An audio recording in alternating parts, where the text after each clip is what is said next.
Bienvenue sur le podcast des apprentis lecteurs Le Trône de Fer, le podcast lecture-relecture du Trône de Fer ou A Song of Ice and Fire sans spoiler. Aujourd'hui, nous nous retrouvons avec Guillaume. Toujours présent.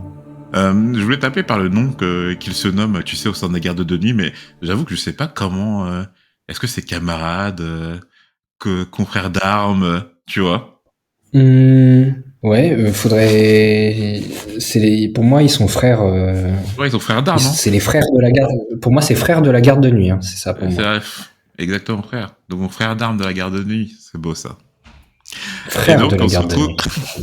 Juste frère de la garde de nuit alors. Et donc on se retrouve pour le chapitre 13, donc le deuxième chapitre de Jon, de Clash of Kings. Un chapitre assez court. Je crois que l'adjectif qu'on a utilisé avec Guillaume quand on était en off, c'était anecdotique. Ouais, c'est ce que j'allais dire un peu dans mon résumé, ouais.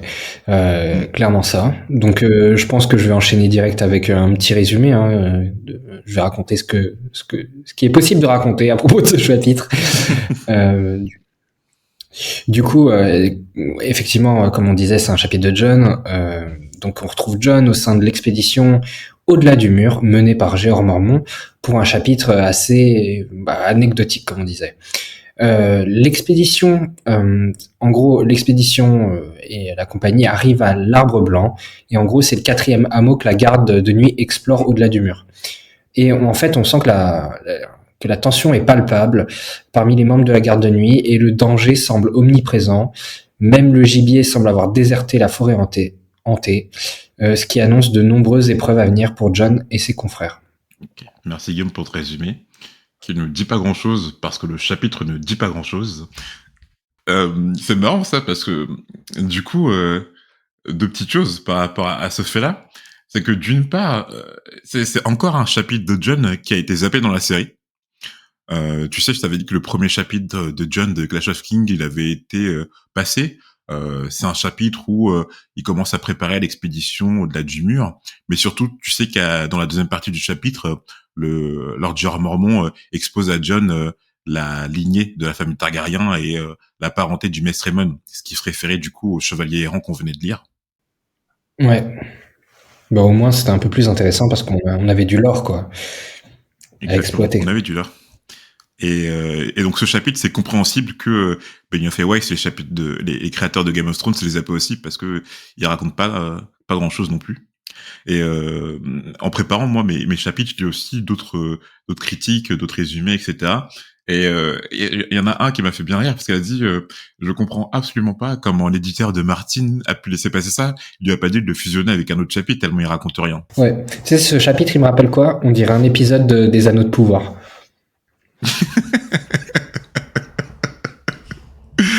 C'est vrai qu'on n'a pas parlé des Anneaux de pouvoir pour l'instant sur le podcast.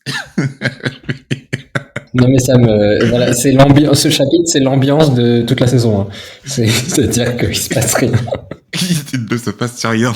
Mais du coup, comme il se passe pas grand-chose, je vais pouvoir dériver sur un sujet qu'on n'a pas tellement abordé, que je vais évoquer au cours du chapitre, mais sur lequel je pense qu'on pourra un peu plus s'étaler. Et puis, on espère que vous apprécierez quand même nous écouter parler de celui-ci. Allez, on commence. Le chapitre débute au-delà du mur, au niveau d'un village appelé l'Arbre Blanc, d'après les cartes qu'avait dénichées Sam dans la bibliothèque de Château Noir. Donc on se rappelle dans le premier chapitre de Jon de Clash of Kings que Sam il avait en fait découvert, en tout cas entre guillemets découvert la bibliothèque de Château Noir et qui a regorgé en fait de textes très anciens, voire assez rares en fait. Il y avait même, je crois, des textes qui venaient je sais plus qui venait de l'antique Valyria ou en tout cas qui avait une écriture valérienne, mais tu sentais que la bibliothèque de Château Noir était assez fournie. Ouais, parce que quand même, on sait que la garde de nuit c'est une tradition ancestrale, je suis pas du tout étonné que leur bibliothèque ce soit une vraie mine d'or. Je pense qu'il y a des textes super importants qui sont restés. Le seul problème, c'est qu'il y avait personne pour s'y intéresser. J'ai l'impression sur les dernières années. Mais ça sent que c'est un truc qui va avoir son importance à un moment donné dans l'histoire, tu vois. Non, mais c'est sûr qu'il y a plein d'informations super importantes qui doivent regorger dans cette bibliothèque. L'Arbre Blanc était un village délabré, aux yeux de John, plus de bicoques que de maisons. De plus, le village était fantôme, aucun sauvageon n'y était présent. En revanche, on comprenait la raison du nom du village, car en son centre se tenait le plus grand baral que John ait jamais vu de ses yeux, d'approximativement 8 pieds de large, avec sa couleur blanche, ses feuilles pourpres et son visage humain taillé sur le tronc. Donc c'est vrai que nous, euh, sur Westeros, on n'est pas, enfin il y a quelques barrals par-ci par-là, mais on sent que au-delà du mur, dans la forêt hantée, c'est quelque chose d'assez banal entre guillemets. C'est-à-dire que les barrals pullulent vu que c'est enfin en tout cas les hommes ne sont jamais passés au-delà du mur, donc il n'y a jamais eu de conflit au-delà du mur pour couper les barrals comme il y en a eu en dessous du mur quoi. C'est ça. Le Lord Commandant ainsi que son corbeau. Juste, je voulais revenir sur 8 pieds de large, parce qu'en fait, les 8 pieds de large, c'est vraiment immense. Hein. Je veux dire, quand on y pense, c'est vraiment immense comme barral. Alors, je vais faire la conversion. Ah oui, ça fait 2,40 m, quoi. Ouais, c'est un beau gros tronc, quoi. C'est un beau gros tronc. Mais quand tu y penses, si t'es pas habitué, tu vois un arbre de 2,40 m avec une grande face qui te regarde, et avec des feuilles pourpres, t'es pas sur arme, quoi. T'es pas sur tes appuis quand t'arrives dans le village. Ouais, c'est mystique, ouais. Je veux dire, il fait nuit noire, t'arrives, avec les ombres, ça doit être, ça doit faire flipper de ouf. Putain, avec les feuilles en forme de main et tout, ça quel délire. Hein.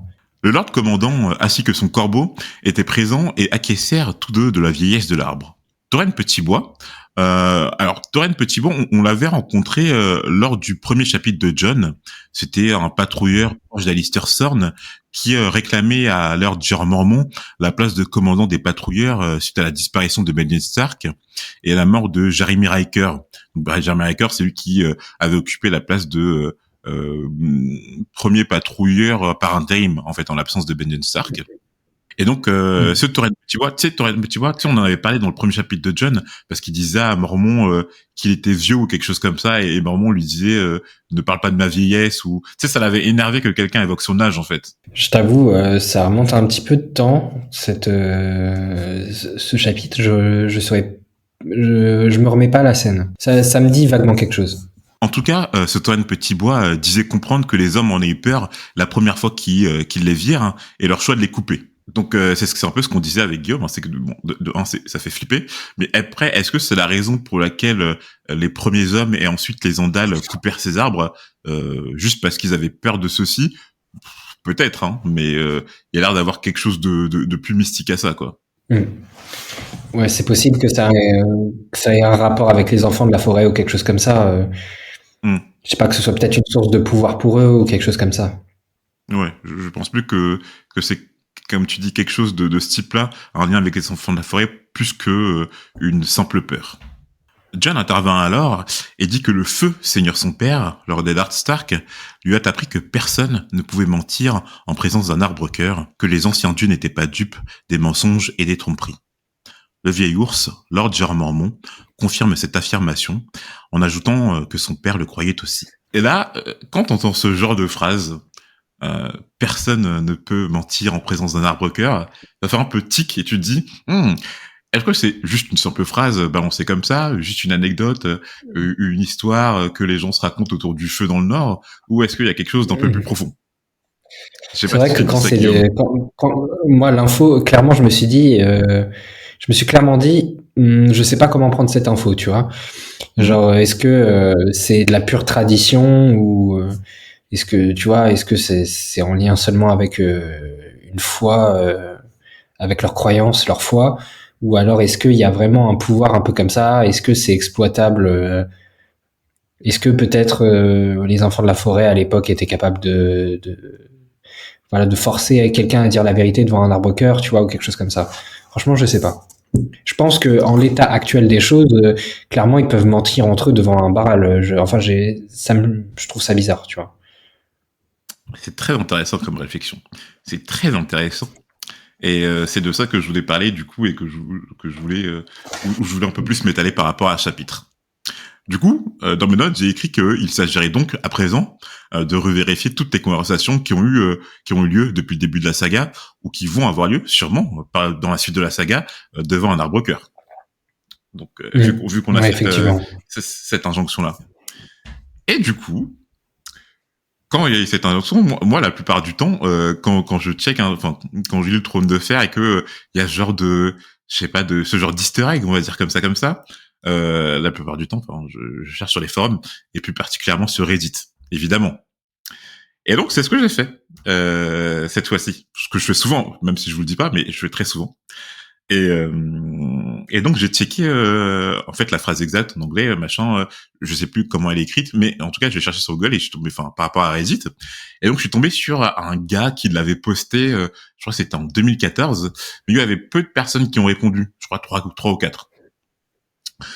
Mais parmi ces 3 ou 4 personnes, il y en a une qui a évoqué justement une conversation qu'on a eue dans la saga et qui a un fort lien avec ce qu'on vient de lire.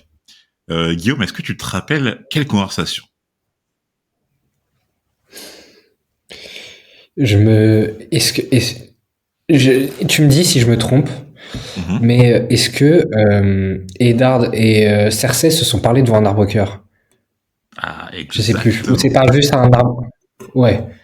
C'était devant un Et parce arbre-cœur. que là, ils se sont dit la vérité de ouf sur C'est dessus. ça. Ça, c'est La ouf, hein. conversation. C'est. En fait, t'as Eddard qui convoque Cersei dans le bois sacré du Donjon Rouge. Évidemment, on avait déjà dit, Guillaume, que le bois sacré du Donjon Rouge ne comporte plus de Baral, mais que son arbre-cœur était un chêne.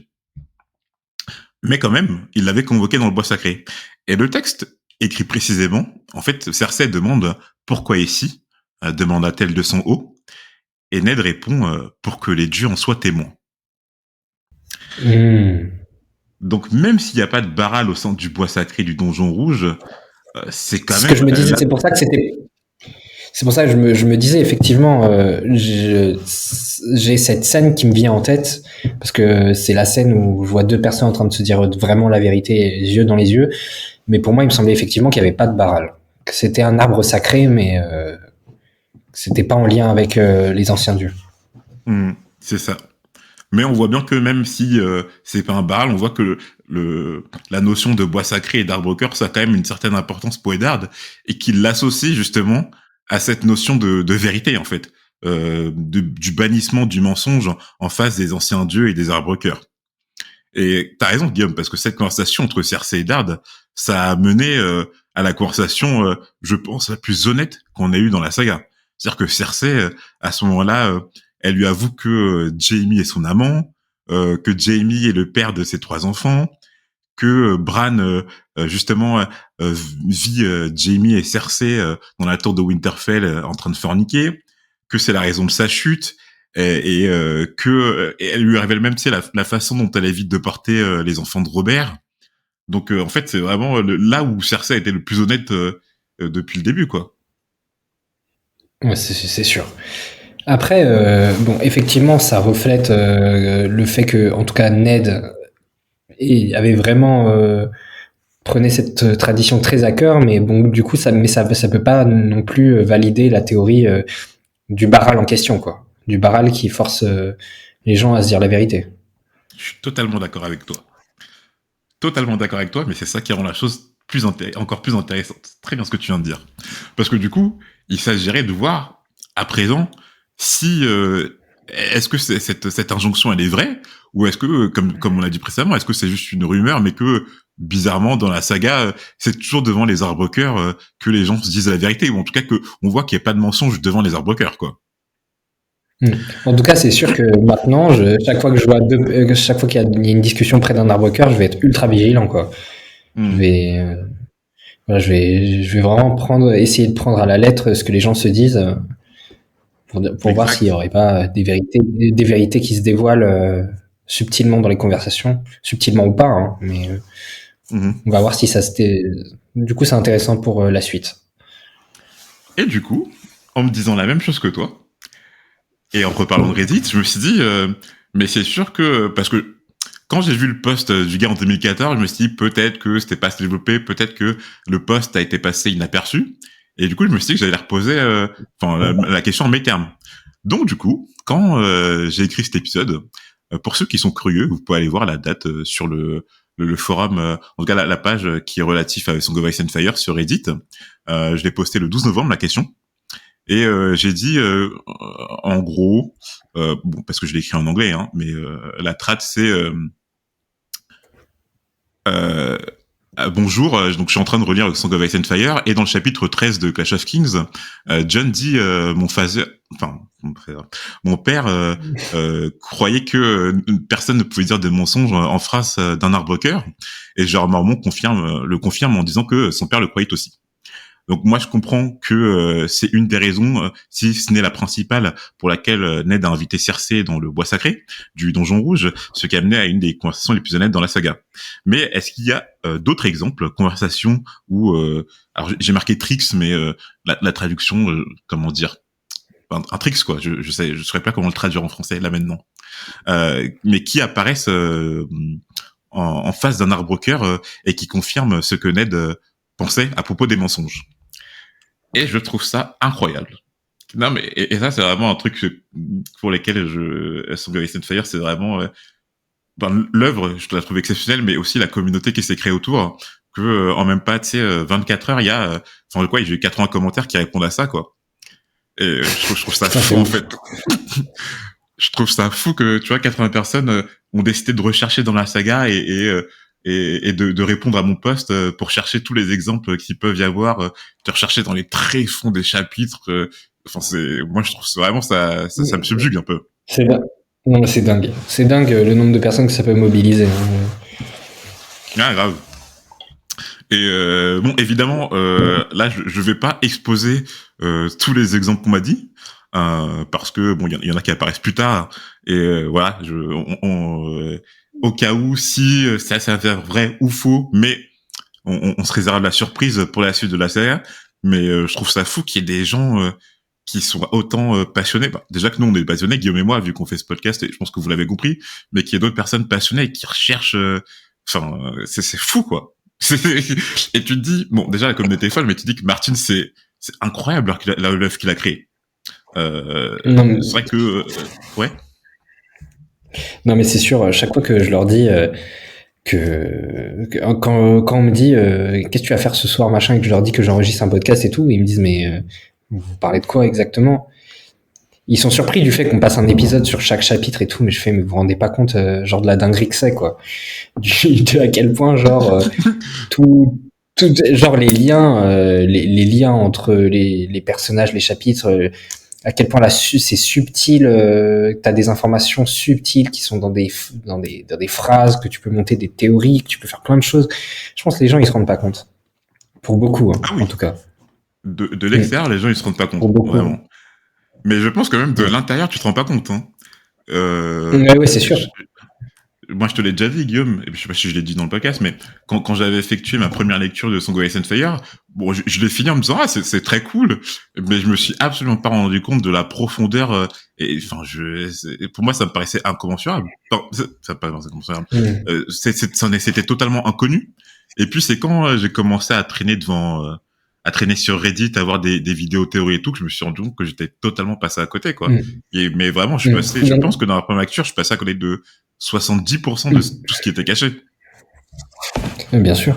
Mais il y en a pas tant que ça, des œuvres qui peuvent fédérer autant les gens, et en plus, tu puisses monter des théories et que tu puisses... Moi, enfin, dans une moindre mesure, je pense à d'autres œuvres comme, enfin, dans d'autres médias, genre One Piece, qui sont capables de fédérer les gens, et les gens s'attardent sur chaque case, chaque parole qui puisse être donnée entre les persos. Mais en tout cas, il n'y a pas tant d'œuvres que ça qui procurent autant d'émotions aux gens, au point de s'attarder, d'avoir 80 pélos qui se mettent à fouiller dans les chapitres, tu vois, c'est une dinguerie. Hein. Là, je suis totalement d'accord, et c'est pour ça que pour moi, Song of Ice and Fire, c'est une grande gloire, mais aussi une grande tragédie, parce que en fait, au fil du temps, en voulant rechercher, comme tu dis, des œuvres qui avaient la même saveur. Bon, bien sûr, t'as cité One Piece qu'on suit tous les deux et qui peut avoir cette saveur-là, mais au niveau d'une saga de fantasy, je me suis rendu compte que j'allais plus jamais retrouver ça, quoi. Donc en tout cas, je trouvais pas ça dans les autres œuvres et que je me dis mais Mm. en plus avec le temps que Martin a passé, enfin je veux dire ça fait depuis quoi. Lui il dit qu'il a commencé à écrire dessus en 90 91, on est en 2022. Donc tu sais, il faut 30 ans quand même de Ouais, passif avant d'arriver là où on en est maintenant quoi. et clairement. Et Et tu sais, en plus, c'est exactement, c'est une tragédie, c'est un peu une tragédie parce que, enfin, je sais que, enfin, je suis presque sûr que suivre pendant des années l'évolution de One Piece et genre élaborer des théories, et regarder des vidéos de théories de machin à chaque chapitre qui sort, ça se reproduira pas dans ma vie avec un autre manga, je pense pas, ça m'étonnerait. Tu vois, sur plus de 25 ans de publication, de trucs comme ça, je suis pas sûr que ça se reproduira de mon vivant. ah, grave, grave. C'est une C'est fou tragédie. de voir, de remettre, c'est fou de remettre les choses en perspective comme ça, tu vois, de se dire, bah, je pense pas revivre quelque chose comme ça de mon vivant. Pas, tu vois, et c'est dire c'est dire à quel point ces œuvres sont uniques en leur genre, hein, que ce soit Song of Ice and Fire ou One Piece, Hmm, c'est fou. totalement d'accord. Et c'est là qu'on peut se dire, c'est unique et c'est masterclass et ça fait partie de God tier en termes de bouquins ou d'œuvres. Hmm. Je t'écoute. Après, non, mais quand tu cherches justement, moi, à chaque fois, tu sais, je me suis posé la question, ouais, pareil sur les forums, est-ce qu'il y a d'autres œuvres qui se rapprochent de Song of Ice and Fire? Et t'en as plein qui se disent, oui, mais ça se trouve, Song of Ice and Fire, c'est ce genre d'œuvre pour toi, ce genre qu'on n'attendra plus jamais, et ce genre qui pourra plus jamais être reproduit, de par l'œuvre en elle-même, mais aussi de l'impact que ça a sur toi et sur le temps, et avec la longévité que ça a. Et il y a des gens qui répondent, ouais, mais moi, par exemple, ça fait ça par exemple, sur le Seigneur des Anneaux. Et je trouve que Song of Ice and Fire, ça se rapproche pas de ce que j'ai pu ressentir, mais il y a aussi cette approche émotionnelle, en fait. Enfin, je veux dire, même s'il y a une autre œuvre de fantasy qui est créée, mais de fantasy ou comme tu parles, un manga comme One Piece, qui est créé et qui a le même style que Song of Ice and Fire, on n'aurait pas, par exemple, moi, j'aurais pas fait un podcast dessus, donc il y aura pas cette approche émotionnelle que j'ai en faisant ce podcast avec toi, tu vois. Ouais, tu m'étonnes. Tu m'étonnes. Bon, Donc c'était un voilà. peu le petit aparté émotionnel et notre attachement à certains. Enfin, on a cité enfin, l'œuvre sur laquelle on fait le podcast et on a cité One Piece aussi, mais voilà. En tout cas, n'hésitez pas à nous dire vous, c'est quoi là, petit instant youtubeur, mais n'hésitez pas vous à nous dire les œuvres, moi ça m'intéresse premier degré vraiment, les œuvres qui vous ont marqué de cette manière-là, enfin vraiment une manière très particulière, en parlant de longévité, d'impact, de un peu de hype. La hype, clairement, c'est un facteur très intéressant aussi à mentionner. Ouais, ouais, c'est vrai. Je pense aussi à Harry Potter. Je pense aussi à Harry Potter. Hein. Ouais. Quand j'ai dit le mot hype, j'ai pensé à Harry Potter aussi. Tu sais que je suis grave mort parce que c'est exactement ce à quoi je pensais, ce que je voulais dire là. Je me dis, on est trop connectés. Vraiment, on est super connectés, c'est exactement ce à quoi je pensais.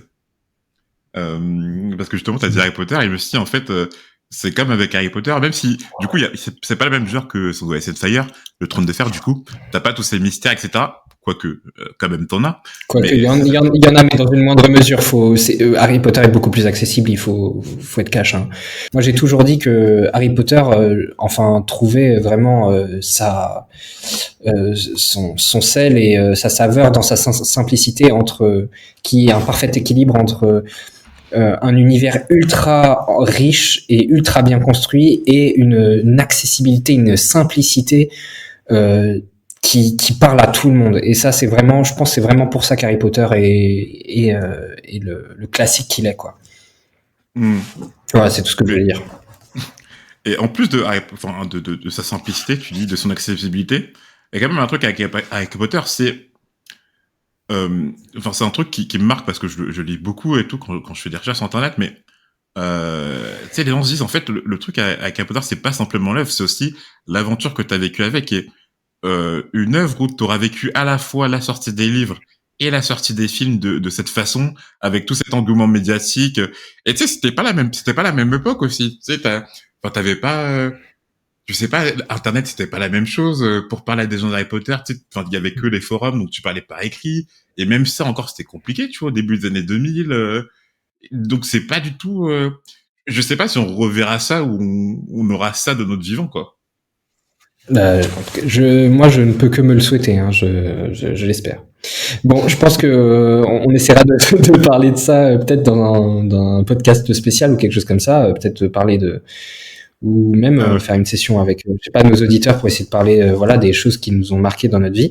Mais je pense que aussi les auditeurs sont venus pour autre chose, pour aussi parler du chapitre, donc je pense qu'on va enchaîner. Ok. Donc voilà. Juste pour finir par rapport à ce paragraphe, ce que je voulais dire. Ce que je voulais dire, c'était que je suis pressé qu'on avance, parce que c'est vrai que par rapport à tous ces mystères, tous ces easter eggs, je me dis que plus on va avancer, plus ils vont devenir nombreux et complexes, et ça va être super intéressant de les chercher avec Guillaume. Moi, c'est un truc que j'attends vraiment avec impatience.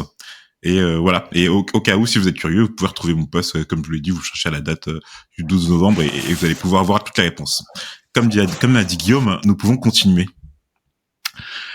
Donc le commandant Jean Mormont envoya John examiner le tronc, et au sein de la mâchoire de la face sculptée s'y trouvaient des crânes. Le Lord commandant rappela à John que les sauvageons brûlaient leurs défunts. C'était chose connue au sein de la garde de nuit. La raison, en revanche, restait un mystère. Alors quand il dit la raison restait un mystère, moi j'ai envie de lui dire, mais mon coco, là vous venez de vous faire attaquer par les autres et vous venez de les brûler. Bon, la raison... faut pas être Einstein pour trouver la raison, quoi.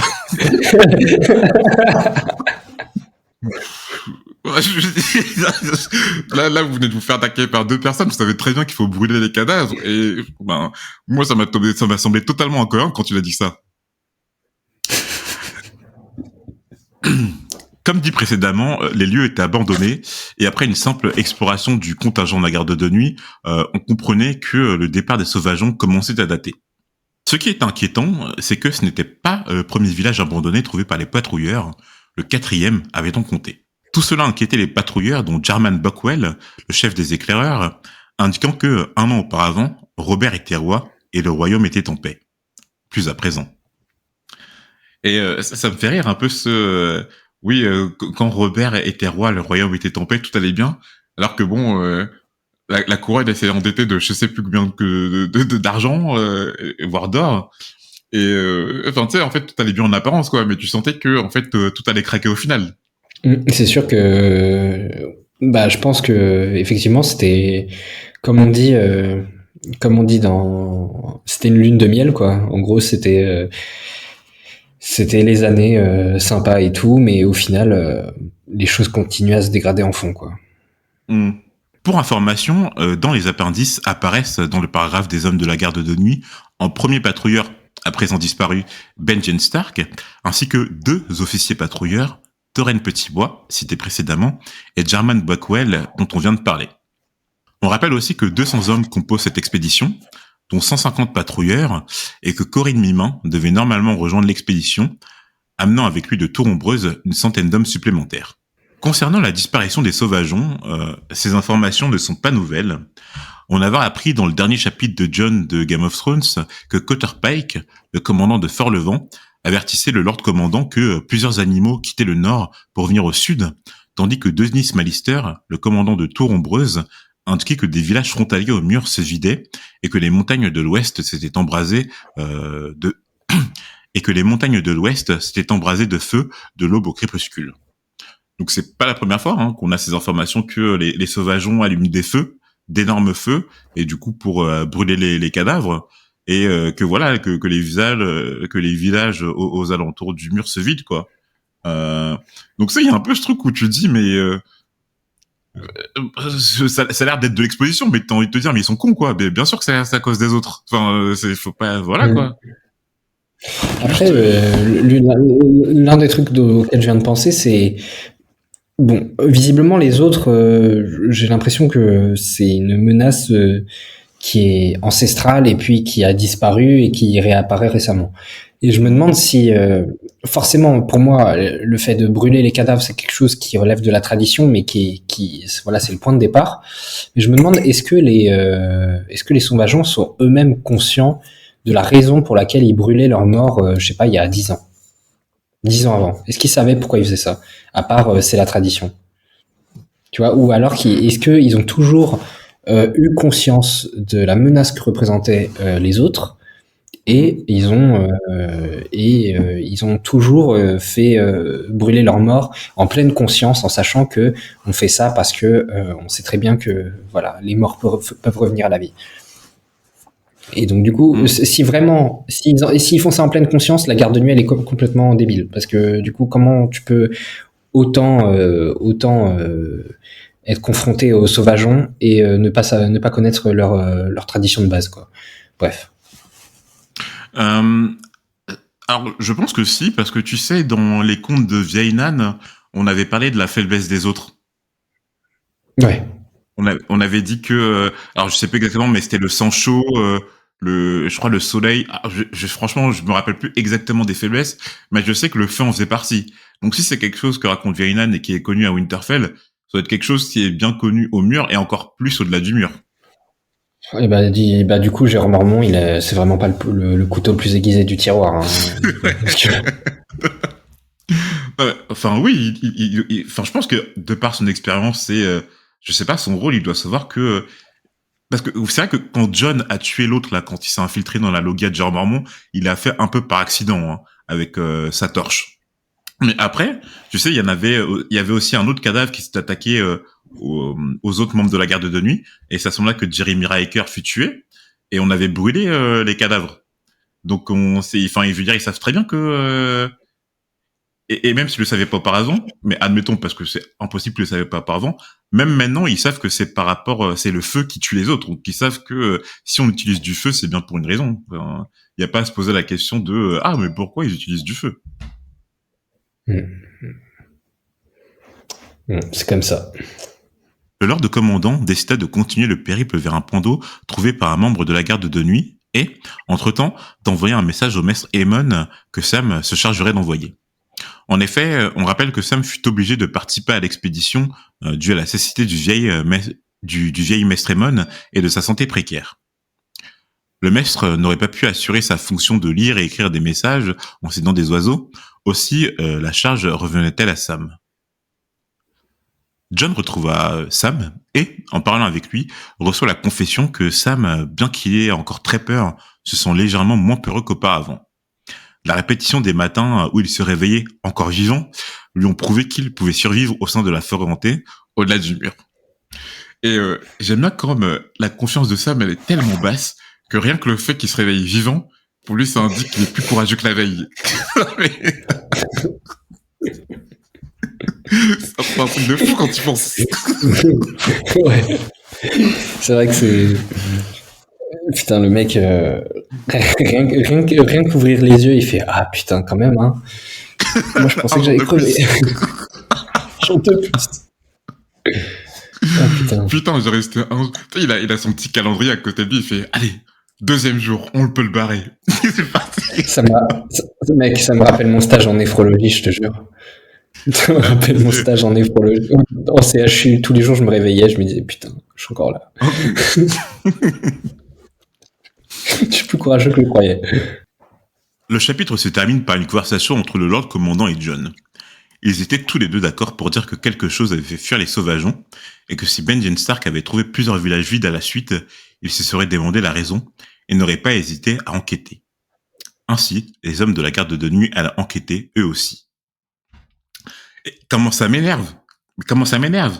J'ai envie de les secouer et de dire, mais on n'est pas cons, bien sûr c'est les autres avancés, quoi. Enfin, je veux dire, ça m'énerve ce genre de faux semblants où les gens ils disent, mais pourquoi les sauvageons ont-ils fui? Ah là là, il faut enquêter. Ah, ça m'énerve. Non, mais vraiment, c'est un chapitre qui sert à rien. Il sert à rien. On aurait pu le couper, il y aurait exactement la même chose. Enfin, l'éditeur de Martin, il va pas dire, non, mais ton chapitre là, il apporte quoi? T'apportes quoi à l'histoire? Non, j'avoue que clairement là, on est sur l'un des chapitres vraiment. C'est rare qu'on se dise ça, mais un chapitre inutile, quoi. Je pense que c'est la première fois que j'ai sentiment où on n'a rien développé, quoi. On n'a rien développé. En plus, toutes les choses qui ont été dites, c'est des choses qu'on savait déjà auparavant. Moi, je l'ai dit dans mon texte. On savait déjà que les sauvageons s'enviaient. On savait déjà que les sauvageons brûlaient les corps des cadavres. On savait déjà que Benjen Stark avait disparu. À quoi ça sert? Enfin, je veux dire, là, il répète des choses qu'on savait déjà. Peut-être que c'est pour réinstaller tout, tu vois, enfin, je veux dire, tout le contexte avant de vraiment commencer le cycle de Jon dans Clash of Kings. Mais juste, ça sert pas à grand chose. Et tu parlais d'Harry Potter tout à l'heure. Si tu relis le livre 2 et 3, si tu regardes bien les chapitres 1 des livres 2 et 3, c'est la même chose. Tu sais, il se passe rien. En fait, J.K. Rowling, dans ces chapitres, elle fait que résumer ce qui s'est passé dans les tomes précédents. Et sur 2 chapitres, ça m'énerve. En fait, tu prends le lecteur pour un con. Tu te dis, mais il suit pas l'histoire. Moi, j'aime pas qu'on prenne pour un con. Donc, si on devait noter ce genre de chapitre, je mettrais 1 étoile sur 10. C'est vrai que comparé aux autres, je vois pas d'autres chapitres plus nuls, quoi. En fait, même les chapitres de gens qui me saoulaient, enfin, ça avait un intérêt, quoi. Sansa, ça avait un intérêt. Théon, ça a un intérêt. Je suis désolé, quoi. Vraiment. Ouais, voilà. On repart sur ce chapitre énervé. Si vous l'écoutez en début de semaine, vous allez commencer la semaine énervé avec nous, parce que ce chapitre ne sert à rien. Il est nul. Il est nul. Il apporte rien à l'histoire. Non, il est claqué. Voilà. Il est claqué, clairement. Voilà. On espère que vous avez pu vous énerver avec nous. Et puis, on vous retrouve la prochaine fois pour un chapitre d'Arya. Et putain, Arya, elle a beaucoup de chapitres. Hein. Ça fait déjà le 4e, là, depuis le début. Ça me rappelle un peu les saisons 2 et 3, où il y avait beaucoup de scènes avec Arya, je trouve. Mais ça reflète un petit peu son importance. Bon, on vous dit à la prochaine. N'hésitez pas à nous suivre sur les réseaux sociaux. Voilà, comme je vous ai posé une question pour ce chapitre, voilà, quelles sont les œuvres qui vous ont marqué de la façon dont on en avait parlé la dernière fois, les choses qui se sont développées sur des années, qui vous fait monter sur le train de la hype, comme on dit. N'hésitez pas à nous les partager. Et dans tous les cas, nous on vous dit à la prochaine, du coup pour un chapitre d'Arya.